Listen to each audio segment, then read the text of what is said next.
Knowing how some women work makes me less of a feminist, apparently. About 7 months ago, my husband sat me down and told me that he was in love with this woman from work.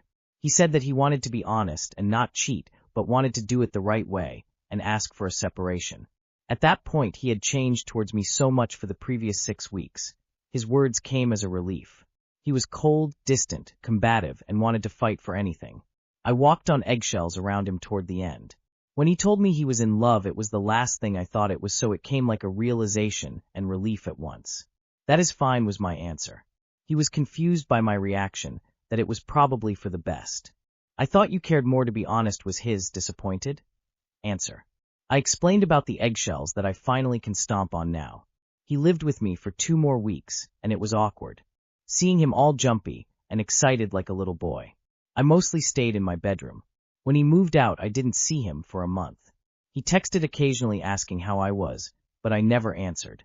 When I filed the paperwork for divorce, we started seeing each other more, planning when to sell the apartment, moving his and my stuff around, and then about a month ago, we started the renovation of the apartment. We were painting the bedroom, and he was distant again. I wasn't sure if I should say anything, but decided to ask what's up. He looked like he took the question literally. He said that he wasn't sure. Things didn't go as he thought they would. When he moved out and found his new place, things changed with her. I don't know how to explain it. She wasn't as passionate. He explained that he expected more in the beginning of a relationship, reminding me of how passionate we were. I told him that when they started the affair, she was fully aware she was stealing him from another woman. He got very upset, saying he never cheated. He was adamant to end our relationship before starting anything with her. I just looked at him and continued.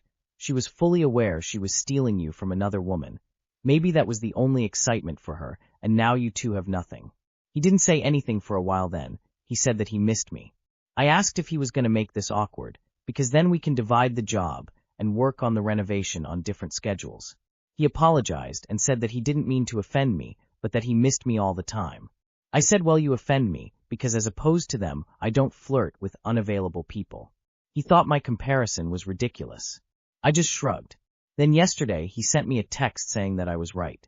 When he told his colleague that he was back together with his wife, she was back to being passionate and affectionate. I didn't answer, thinking, this was worth my heart? The absurdity and ridiculousness of breaking my heart for this made me want to laugh and cry at the same time. An hour later, he was at my doorstep. He didn't say much, just smoked about 20 cigarettes, and I too smoked after 15 years of being smoke-free. He said, I don't know what I was thinking. I love you. You know that. I answered no, which is the truth. He looked shocked, like I said something crazy. Come on. You know I love you. I again said a no. He just shook his head. After he left, he texted me that he was ending things with her. I texted back that this must be the most ridiculous thing to have ended a marriage over. He called me 3 times, but I didn't answer. When I told my friends what happened, they were surprised at how judgmental I was towards the other woman. One friend even went as far as calling me a pick-me. I was surprised too, because I have always counted myself as a feminist and girl's girl.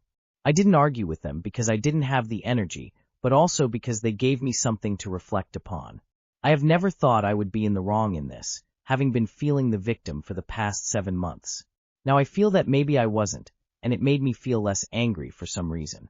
Like I am on equal footing with my husband and his colleague. You are not in the wrong. You can be a feminist and still hold women accountable for shitty behavior. Don't let your friends belittle you into believing you're in the wrong. Stand true to yourself, and applause for not falling for your ex trying to rekindle things. I can't get over your friends calling you a pick-me because you're pissed off at the woman who deliberately started an affair with your husband. The audacity, surprised face. My wife died after giving birth. 7 months ago, I became a dad to the most wonderful little baby girl, but my wife died from complications 2 days later. We knew from the start that this was going to be a very risky pregnancy, and the doctors told her to abort, and so did I and her entire family, but we've been trying for years, and we were finally successful. She didn't want to abort and refused to listen to anyone. She kept saying she'd give up her own life for this child, and she made me and her parents promise in case that happened to love it as much as possible. And we've kept that promise. She named her Carol after her late best friend, and seeing my wife holding her was one of the most emotional moments of my entire life. Carol is just a little bundle of joy and happiness, and honestly she's the only reason I'm still here right now. It's so hard doing all of this alone while also grieving my wife, but she makes it possible. Her adorable little laughs just melts my heart. And my parents and in-laws have been such an amazing support system for me, and they're the village I needed. Especially my in-laws. They moved in with me for the first month and a half after Carol was born, and they taught me everything about raising babies, and they did it while grieving their own baby. I just wish she was here to see all of it. This is so heartbreaking. Sending you so much love, Opie. I just know you are, and will continue to be an amazing dad to little Carol. Man, that's rough. Can't imagine losing my wife like that. Your daughter's lucky to have you, and sounds like the grandparents are stepping up big time. This is the fourth of the same karma farming post from an account made 1 hour ago, this week. Stop falling for these posts, people. I'm happy that baby isn't his. This may be a little long-winded. There is just a lot leading up to what I reference in the subject line. I, 27 female, was previously in a long-term relationship with then fiancé, 34M. We will call him H for almost 2.5 years. We were planning a future together. Planning a wedding, looking for homes, all the good stuff. He was always the most patient and caring man. Well, once we hit 2 years, he started to change. He starts to become distant, and begins to put his phone face down whenever we are together.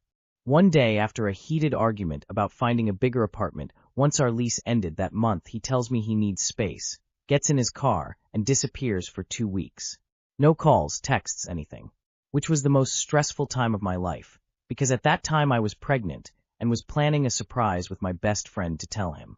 A few days after he went MIA, though I began cramping and heavily bleeding, I went to the OBGYN and found out I had a miscarriage.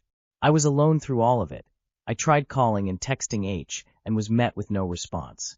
When I finally hear from him, he tells me we need to meet up and talk, so we meet at a park in our town. He proceeds to tell me he knows I had a miscarriage, his friend's sister works at my OB, and that he has been distressed for days, and that he wanted to be a father so bad, and I took that from him. He began to verbally berate me for about 20 minutes, throwing every insult at me that you can think of. He breaks off our engagement, tells me to keep the ring, as he doesn't want anything to remind him of me, and gets in his car and leaves. I was devastated, and left heartbroken to deal with the loss of my child, my relationship, and finding a new place to live alone. He was also going around telling people very mean and untrue things about me, which I found out through multiple mutuals. Shortly after we broke up, I found out through a mutual friend that he was seeing another woman for the last 5 months of our relationship. I moved a state over, and was able to heal over the last 2 years. Fast forward to this Thanksgiving, when visiting family/friends, I found out through the same mutual that he got the girl he was dating pregnant. I was sort of sad, but mostly because I hoped she wouldn't have to go through what I did. Well, I found out this week that the woman he was dating was cheating on him their entire relationship with her ex. Not only that, the baby isn't his. Apparently he is devastated and depressed and hasn't left his home since the day after Christmas, when they got the paternity results. But as for me, I am so happy, giddy, some would say, at his pain.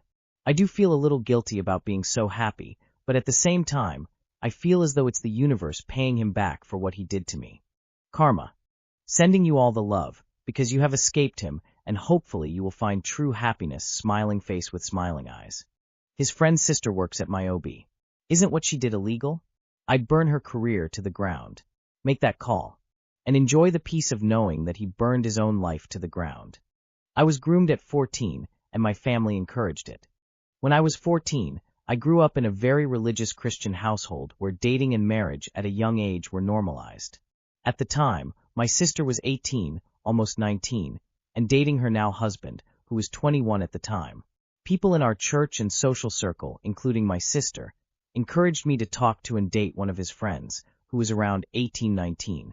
I was in 8th grade. We went on double dates with my sister and her now husband, and no one around me questioned it, so I never did either. It was framed as normal within our church culture.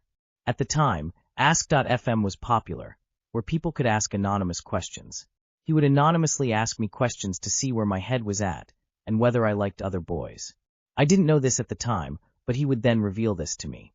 While I was still in 8th grade, I made out with a classmate in my grade, 13 at the time. He found out and ended things in a very emotional way, saying he was heartbroken. I felt intense guilt and shame for years, like I had ruined something serious. My family even gave me a bit of a hard time, which reinforced that feeling. He later got married when I was 16. I carried that guilt well into adulthood, thinking that I had messed up something potentially good for me. Now, at 28, after therapy and learning more about grooming dynamics, I'm realizing that I was a child in an adult emotional situation that may not have been okay at all. I'm struggling to process this realization and the grief that comes with it, and I just needed to get it off my chest. Wow, I'm really sorry you went through that. Sending you big old grandma hugs from Canada. I am sorry you lived through this, but very happy you're seeing the patterns. Go forth and be the best version of yourself.